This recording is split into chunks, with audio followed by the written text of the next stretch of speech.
Birinchi savol, what does it say? Demak, birinchi savolga keladigan bo'lsak, bu yerda bizga birinchi 5 talik savol kichkina short text, ya'ni qisqa tekst berilgan va o'sha tekstning ichidagi ma'nosini qaysi variantlarda to'g'ri berilganligini topishimiz kerak. Demak, birinchi tekstimizda aytilayotganiga keladigan bo'lsak, the private rooms are open from 10 a.m. and 2 p.m. to people with membership card.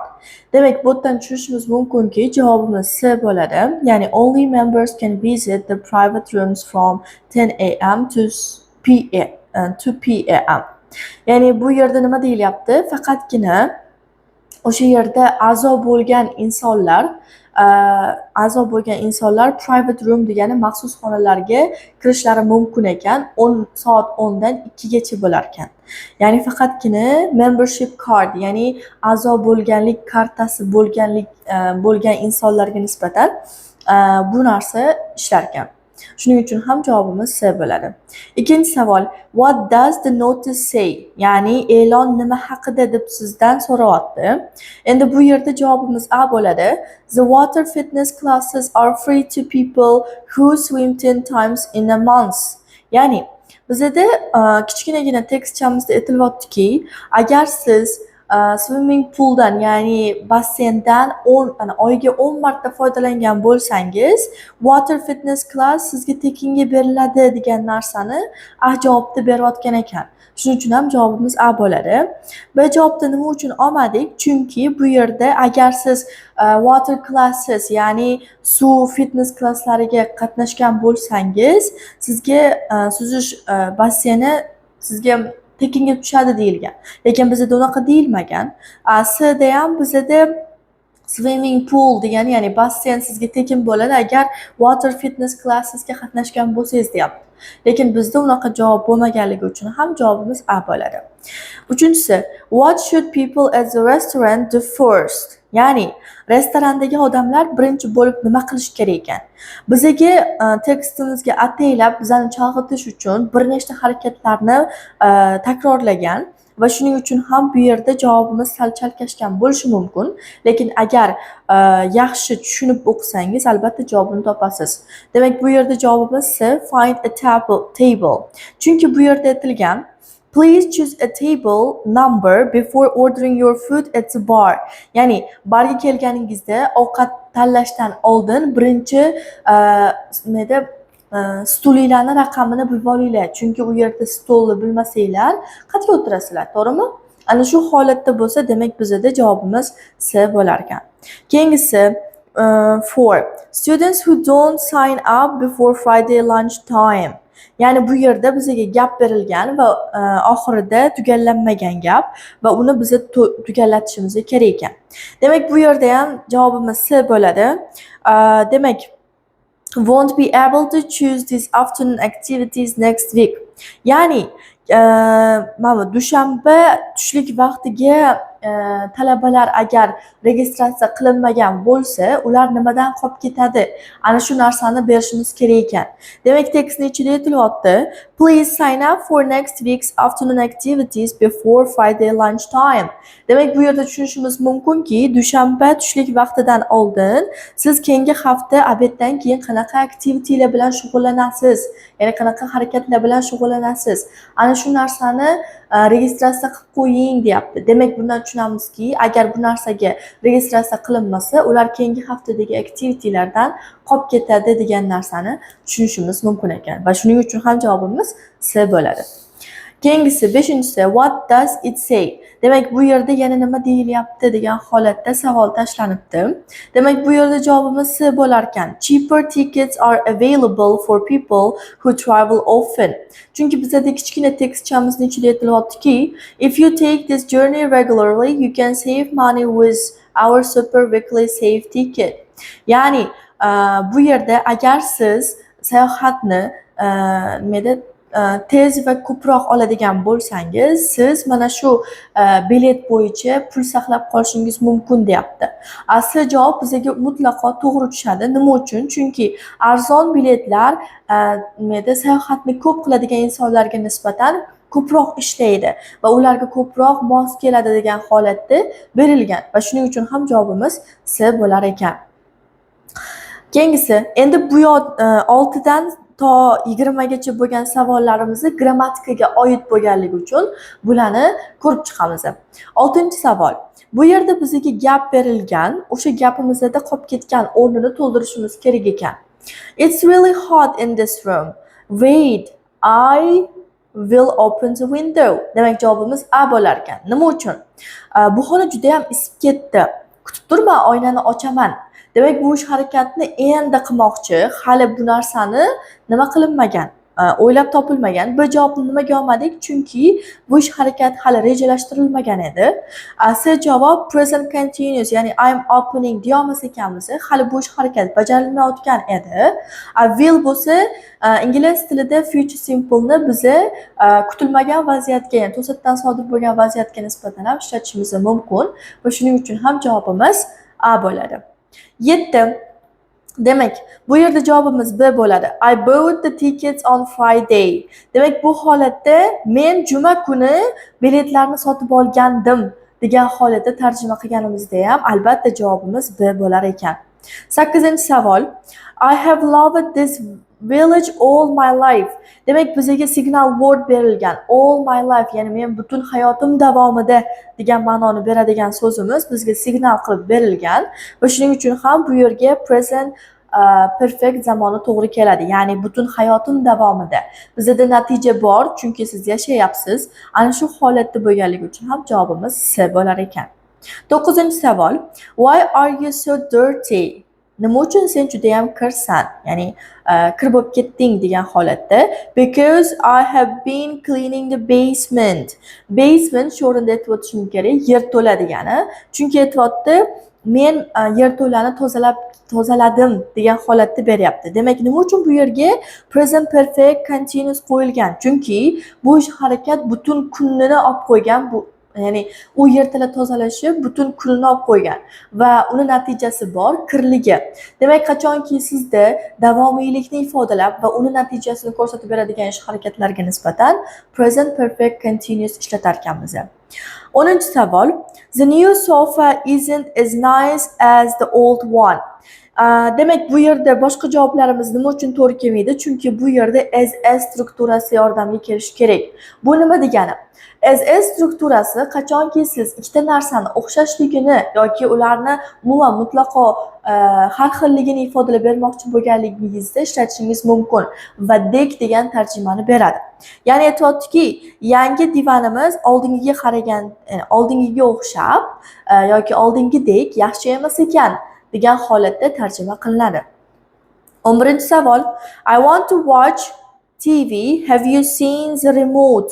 Demak, bu yerda remote pult ma'nosida kelyapti, lekin uzoq degan ma'nosi ham bor. Demak, men televizor ko'rishni xohlayman, pultni ko'rdingmi degan holatda beryapti. Bu yerda javobimiz B bo'ladi, chunki televizorning oldidan hech qanaqa artikel qo'llanilmaydi. Lekin remote, ya'ni pult, buni aniqlashtirib, bizda televizor berilganida u umumiy jihatdan, lekin bizda pultni aniqlashtirib kelayotganligi uchun the article ishlatilar ekan. 12-savol. We had only 1 hour, but we were able to finish the report on time. Ya'ni were be able to finish. Demak, bizda can yoki be able to degan narsa bor va bu yerda ham xuddi shunaqa B javobimizni oldik. Nima uchun? Qachonki siz biror bir narsaga muvaffaq bo'lishim kerak yoki erishishim kerak degan narsani bizda be able to berar ekan. Shuning uchun ham bu yerga javobimiz B bo'lar ekan. Ya'ni bizda 1 soat, faqatgina 1 soat bor, biz bu narsani vaqtida qilishimizga erishishimiz kerak degan holatda kelyapti. 13-savol. I would prefer to do assignment by myself. I don't like group work. Demak, bu yerda bizga o'zlik olmosh kerak. Ya'ni myself, ya'ni bu narsani o'zim qilishni xohlayman, chunki men guruhvoy ishlashni xohlamayman degan holatda kelyapti. Demak, bu yerda qolgan javoblarimiz to'g'ri kelmas ekan, albatta o'zlik olmosh kerak. Shuning uchun ham javobimiz A bo'ladi. 14-savol. I went into the room, the computer wasn't there. Someone had taken it. Demak, bu yerda Men xonaga kirdim, lekin kompyuter u yerda emas edi.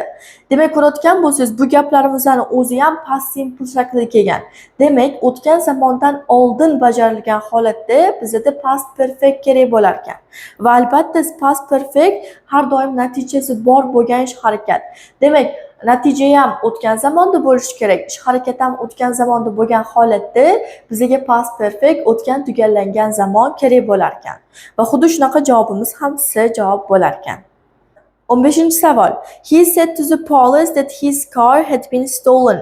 Demak, ko'rib turganingizdek javobimiz C bo'ladi. Nima uchun? Chunki bu yerda u politsiyaga aytdiki, meni mashinam o'g'irlandi deb degan holatda kelyapti. Ko'rayotgan bo'lsangiz, ish harakatni kim bajarganligi noma'lum. Shuning uchun ham bu yerda passiv formasi, ya'ni majhul nisbat bizda qachonki ish harakatimizni kim bajarganligini bilmagan holatimizda ishlatiladi va shuning uchun ham javobimiz C bo'lar ekan. 16-savol. Emma usually sleeps late on Saturdays because she doesn't have school. Demak, ko'rayotgan bo'lsangiz, bu javobimiz A bo'lar ekan, ya'ni sleeps, chunki bu yerda usually qachonki bizda adverbs of frequency, ya'ni ravish kelayotgan bo'lsa, ish harakatimizni qanchalik tezlikda bajarilayotganligimizni ifodalaydigan ravishlar keladigan bo'lsa, bu holatda bizga present simple yordamga kelar ekan. Shuning uchun ham Emma she ga to'g'ri keladi va uchinchi shaxs birlik bo'lganligi uchun ham bu yerga verbga s qo'shilgan, ya'ni fe'lga s qo'shimchasi qo'shilgan.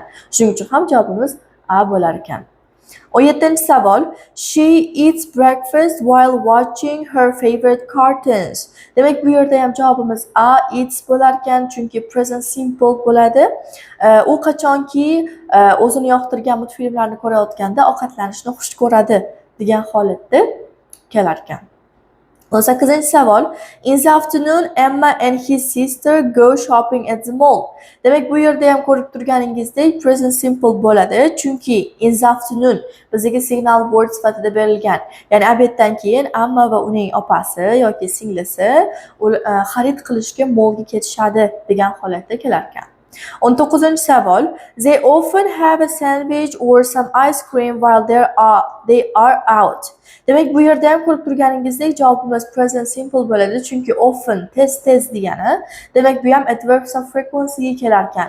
Ya'ni ravishlarga kirar ekan va shuning uchun ham javobimiz present simple shaklida qo'llaniladi. 20-savol.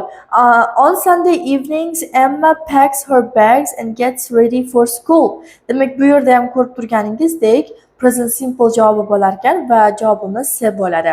Va nima uchun bu javobni oldik? Chunki on Saturday evenings, ya'ni yakshanba kechqurunlari degan holatda kelyapti-da. Demak, eslatib o'taman, present simple doimiy ish harakatlarga nisbatan yoki takrorlanadigan ish harakatlarga nisbatan ishlatiladi. Demak, bu narsa takrorlanadigan ish harakatga misol bo'la olganligi uchun ham javobimiz C javob bo'lar ekan. Mana sizlar bilan 20 ta savolni ham ko'rib chiqdik. Demak, bu yerda grammatika ham bor edi, 5 ta reading topshirig'imiz ham bor edi. Endi siz bilan butunlay readingga diqqatimizni qaratamiz.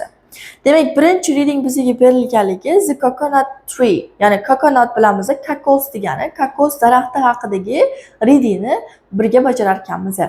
Demak, 21-savol. Bu yerda eslatib o'taman, tushirib qoldirilgan so'zlarning o'rniga variantlar berilgan. O'sha variantlardan eng to'g'risini qo'yib chiqishimiz kerak bo'lar ekan. Demak, bu yerda boshdan o'qib ketar ekanmiz.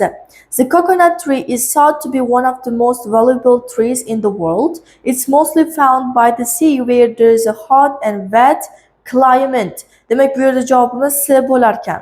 Ya'ni kokos daraxti dengiz orti, ya'ni dengizdan topiladi, deyapti va qachonki u yerda issiq va nam ob-havo bo'lsa, climate bu ob-havo bo'lganligi uchun ham javobimiz C javob bo'lar ekan. Keyingisi, the coconuts often fall into sea and float on the water until they reach another beach. Demak, reach degan so'z to'g'ri kelar ekan, javobimiz A bo'ladi, chunki arrive ga sinonim bo'ladi, ya'ni yetib bormoq. Ular qatga yetib borganda, boshqa sohilga yetib borganda, ular nima bo'lar ekan? Dengiz suvni ustida bo'lar ekan, ya'ni sayoz holatda. Va Keyingi savol 23-savolga keladigan bo'lsak, holiday makers often see coconut tree as no more than an attractive sun umbrella that provides shade. Demak, ko'rayotgan bo'lsangiz, ta'tilni uyushtiradigan insonlar coconut tree'ni xuddi umbrellaga o'xshatar ekan. Ya'ni soyabonga o'xshatar ekan. Nima uchun? Chunki soyabon ham soya beradi va u daraxt ham odamlarga nisbatan soya berishi mumkin ekan. Va shuning uchun ham bu yerga javobimiz shade, demak B javobimiz to'g'ri kelar ekan. 24-savol. However, this amazing tree has hundreds of uses. Demak, ammo bu juda ham ajoyib bo'lgan daraxtni yuzlab insonlar foydalanishadi degan holatda kelyapti. Shuning uchun ham javobimiz A bo'lar ekan. Va 25-savol. Even today, if you take a look in your cupboards.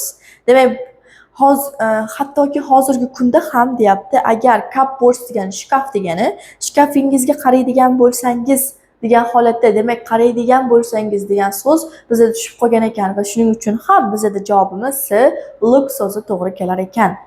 Demak, birinchi readingimiz ham tugadi. Ikkinchi readingimiz artist Peter Fuller talks about his hobby.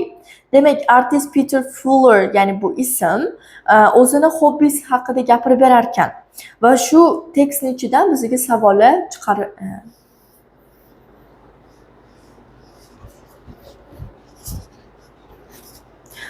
Ikinci reading. Artist Peter Fuller talks about his hobby. Ya'ni artist Peter Fuller o'zini hobbisi haqida bizga gapirib berar ekan va bu yerda 26 dan 30 gacha bo'lgan savollar keltirib o'tilgan. Demak, 26-savol keladigan bo'lsak, Peter enjoys mountain biking because, ya'ni Peter tog'da miniladigan biking, ya'ni velosipedda yurishdan mazza qiladi degan va uni sababini topishimiz kerak. Bizda sababi readingning birinchi qismida berilgan. More importantly, racing along as fast as you can leaves you no time to worry about anything that's going on in your life. Demak, javobimiz bu yerda C bo'lar ekan. He is able to stop thinking about his problems. Ya'ni tekst bilan solishtiradigan bo'lsak, agar siz mana shu musobaqada yoki o'sha biking bilan shug'ullanadigan bo'lsangiz, siz hayotingizda bo'layotgan muammolarni o'ylashdan to'xtar ekansiz va hayotingizda nima bo'lishidan qat'iy nazar shunchaki o'zingiz haqida o'ylashni boshlar ekansiz. Mana shu holatda bizga readingda berilganligi uchun ham javobimiz C javob bo'lar ekan. What does Peter say about cycling during his childhood? Demak, Peter cycling degani bu velosipedda yurish. Velosipedda yurish haqida nima deydi? Bolaligida, ya'ni bolaligidagi o'sha velosipedda yurish haqida gapirishimiz kerak bo'lar ekan. Va bu yerda ham javobimiz C bo'ladi. His bike wasn't suitable for activities he was doing. Bu yerda readingimizning ikkinchi qismiga berilgan. Ya'ni the bikes we had then weren't built for that, often broke and I used to draw pictures of bikes. Ya'ni bu yerda ko'rib turganingizdek, men bu aktivitelarni qilayotganimda u har doim sinib qolardi degan narsani beryapti. Demak, bu cyclingga berilmagan, ya'ni bu velosiped uchun berilmagan bu aktivitelar. Shuning uchun ham u sinardi. Shuning uchun ham bizning javobimiz C javob bo'ladi, chunki men qilayotgan shu harakatga nisbatan velosipedim to'g'ri kelmasdi degan holatda javob berilgan. 28-savol. Peter says he returned to cycling after several years. Ya'ni bir necha yillar davomida u tashagan va bir necha yillardan so'ng u cyclingga yana qaytib kelgan va ana shu narsa haqida gapir degan holatda berilgan. Ya'ni u narsani biz to'ldirishimiz kerak. Ya'ni javobimiz B bo'lar ekan. To replace an activity he had given up. Ya'ni tekstimizning 3-qismida bizda berilgan. Ya'ni u boya aytib o'tganimda yillar davomida u to'xtatgan dedim-ku. Uni sababi demak u o'sha to'xtatgan narsasini yana qayta tiklashni xohlagan, ya'ni almashtirishni xohlagan. Ana shuning uchun ham bizning javobimiz B bo'lar ekan. 29-savol. How does Peter feel about cycling now? Ya'ni hozirgi kunda cycling bo'yicha Peterning fikrini aytishimiz kerak ekan. Demak, uni fikri readingimizning oxirgi qismida berilgan. Ya'ni, and if I'm out cycling in hills and see wider ahead, I had beat them to the top. Ya'ni beat degani yutmoq. Agar men cyclingdan chiqib ketgan bo'lsam ham, lekin deyapti, men qachonki o'sha yerda man shu cycling bilan ishlayotgan insonlarni ko'rsam, ularni yutishga harakat qilaman. Ya'ni yutishni xohlayman degan holatda, ya'ni yutishim shart degan holatda berilyapti. Shuning uchun ham javobimiz A bo'lar ekan. He is proud he is still so fast. Ya'ni u juda ham tez, ya'ni hali ham ancha shug'ullanmagandan so'ng ham u tezligidan faxrlangan holatini berganligi uchun ham bu yerda javobimiz A bo'lar ekan. 30-savol. What would be a good introduction to the article? Demak, biz shu joygacha readingni hamma qismini o'qib chiqdik va savollarga javob topdik va 30-savolda bu reading uchun eng mos sarlavha qo'yish kerak ekan. Ya'ni asosiy maqsadi nima edi bu readingni? Va bu yerda javobimiz B bo'ladi. Artist Peter Fuller takes mountain biking practice seriously. Here he describes how it began and what he gets out of it. Ya'ni bu yerda javobimiz nima uchun to'g'ri keladi? Chunki ko'rayotgan bo'lsangiz, artist Peter Fuller mountain biking bilan shug'ullangan edi va u qanaqa boshlanganligi va o'sha bikingdan qanaqa taassurot olganligi haqida berilgan degan narsa berilganligi uchun ham javobimiz B bo'lar ekan. Keyingi savol. Demak, bu yerda bizda keyingi reading berilgan A New Life, yangi hayot. Demak, bu yerda ham bizga harflar ichida gaplar berilgan. O'sha gaplarni to'g'ri joylashtirib chiqishimiz kerak bo'lar ekan. Demak, 31-savolda bizga G, ya'ni I decided I need a break. Demak, ko'rayotgan bo'lsangiz, readingni bosh qismida I used to work as a college lecturer deyilgan va undan keyingi qismida I began to feel tired of doing the same thing. Ya'ni men kollejda lecture, ya'ni lecture o'zbek tilida ma'ruzaga to'g'ri keladi. Ya'ni kollejda ma'ruza beradigan inson sifatida ishlashni boshladim va men bitta narsani qayta va qayta qilishdan charchadim. Shuning uchun ham G javobimiz to'g'ri kelar ekan. Nima uchun? Chunki men qaror qabul qildimki, tanaffus olish kerak. Ya'ni menga tanaffus zarur degan narsa to'g'ri kelar ekan. Demak, keyingisi 32-savol bizda E to'g'ri kelar ekan. I began joking to the friends about sending an application. Demak, ko'rayotgan bo'lsangiz, bundan oldingi gapimizda demak, south of miles away and help to protect the beaches and sea life. Demak, bu yerda ko'rayotgan bo'lsangiz, sohilni himoya qilish va sea life, dengiz hayotini himoya qilish haqida gaplashgan, ya'ni yordam berishni xohlagan. Va shuning uchun ham u do'stlariga hazil-huzul bilan ana shu application, ya'ni so'rovnomani to'ldirishni hazil-huzul yo'li bilan aytishni boshlagan. Va ana shu gapimiz bizga to'g'ri kelar ekan. Demak, 33-savol bu yerda F to'g'ri keladi. F'da nima deyilyapti? Afterwards, some people were surprised by my decision, but I wasn't too worried. Ya'ni bu yerda nima uchun bunaqa deyilgan? 1 week later they offered to send me to the island and I accepted. Demak, bir hafta oldin unga mana shu orolga kelishligi haqida, ya'ni orolga jo'natishligi haqida taklif berilgan va bu narsani qabul qilgan va undan keyingi voqea nima bo'lgan? Bundan keyin deyapti, ba'zi bir odamlar deyapti, mani qarorimdan surprised, ya'ni hayratlandi va lekin men bu narsadan xavotirlanganim yo'q edim degan holatda undan keyingi voqeani qanaqaligini ko'rsatib berish uchun ham javobimiz F bo'lar ekan. Keyingisi 34-savol. Demak, bu yerda B javobimiz to'g'ri keladi. I had trained in the icy water in the UK, so the crystal clear warm water felt amazing. Demak, bu yerda ko'rayotgan bo'lsangiz, my first dive was incredible. Demak, bu yerda mening diving degan narsa bor, ya'ni sho'ng'ish degani. Masalan, dengizga sho'ng'ish bo'lishi mumkin. Mana shu holatda mening birinchi sho'ng'ishim juda ham ajoyib bo'ldi va unda qanaqa bo'lganligini aytib bergan. Ya'ni shuning uchun ham javobimiz B javobi bo'lar ekan. 35-savol bu yerga javobimiz D bo'lar ekan. Ya'ni D javobda nima deyilgan? I work far harder than I used to be. degan holatda bizga javobimiz to'g'ri kelar ekan. Nima uchun? Undan oldingi gapimizda of course not everything about my new life is perfect. Ya'ni bu yerda ko'rayotgan bo'lsangiz, meni yangi hayotim mukammal emas lekin men shunda ham men o'rganganimdan-da ko'proq ishlashni ishladim degan holatda berilyapti va shuning uchun ham javobimiz D javobi bo'ladi. Keyingisi, bizda keyingi readingimiz Painting in Spain, ya'ni rassomchilik haqida gap ketyapti. Ispaniyadagi o'sha rassomchilik, bo'yash ishlari, ana shu haqida gaplashar ekanmiz. Demak, bizda 36-savolda nima deyilgan? Why does the writer say she moved to Spain? Ya'ni nima uchun yozuvchi aytmoqchiki, u Ispaniyaga ko'chib o'tish kerak? Biz uni sababini topishimiz kerak.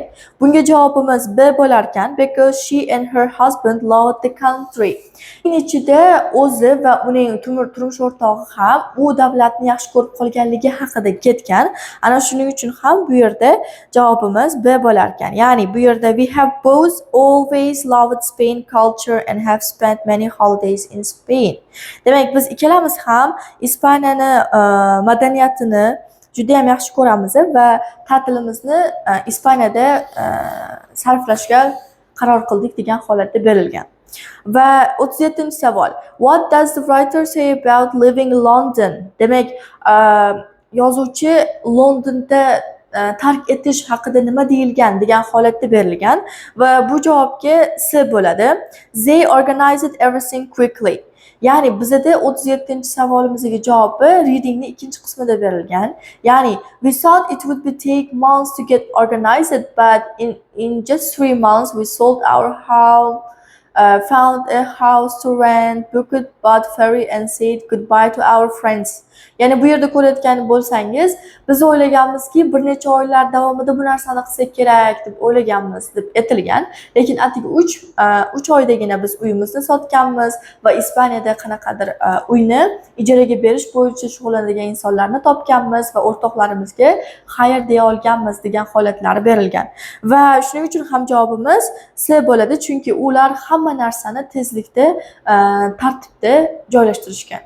Demak, 38-savol. What did the writer find surprising about her first day in Spain? Ya'ni Ispaniyadagi birinchi kunligi qanaqa darajada bo'lgan? Ya'ni qanaqa hayratlanarli narsa sodir bo'lgan? Demak, 38-savolda bizga javobimiz B bo'lar ekan.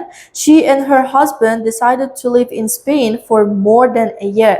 Demak, bu yerda ko'rsatilgandek, we thought we would stay here for a year, but we arrived at a beautiful September evening. We were amazed to realize immediately that we wanted to stay longer. Ya'ni biz 1 yil uchun kelgandik deb o'ylagandik, lekin bu yerda September evening, ya'ni chiroyli sentabr kechalarini ko'rgandan so'ng 1 yildan oshiqroq turishga qaror qabul qildik degan holat berilgan va bu narsa albatta hayratlanarli bo'la oladi. Shuning uchun ham javobimiz B bo'lar ekan. 39-savol. When talking about the shop, the writer says that. Ya'ni qachonki shop haqida, ya'ni xarid haqida keladigan bo'lsak, deyapti, yozuvchi nima aytmoqchi bo'lgan? Demak, bu yerda javobimiz B javob bo'ladi. It was popular with tourists. Ya'ni ular birinchi tashrif buyurganida ular painting bilan shug'ullanishgan, ya'ni rassomchilik bilan shug'ullanishgan va birinchi holatda u bo'sh bo'lgan. Lekin ular kelgandan so'ng bu yerda turistlar bilan gavjum bo'la boshlagan va ana shu holatda bizga javobimiz B bo'lar ekan, chunki a lot of tourists bought paintings degan readingning oxirgi qismida berilganligi uchun ham, ya'ni o'sha biz chizgan paintinglarni ko'plab turistlar sotib olgan va ana shu holatda berilganligi uchun ham javobimiz B bo'lar ekan. 40-savol. What might the writer say about living in Spain? Ya'ni yozuvchi Ispaniyada yashash haqida nima deyilgan? Demak, bu yerda javobimiz C bo'lar ekan. We have had very few problems. It's definitely the best thing we have ever done. Ya'ni bizda readingning oxirgi qismida, oxirgi gapida today our gallery is great success and we both feel we are living in perfect life. Demak, bu yerda ko'rayotgan bo'lsangiz, readingning ichida ular bir necha muammolarga uchragan. Masalan, ular birinchi borganda turistlar gavjum bo'lgan, ya'ni ular sotishni boshlagandan so'ng turistlar kelishni boshlagan. Demak, aytayotdiki, biz bir necha muammolarga uchragan bo'lsak ham, biz qilgan eng yaxshi narsamiz shu bo'lar ekan degan holatdagi javobni olar ekanmiz va shuning uchun ham javobimiz C bo'ladi.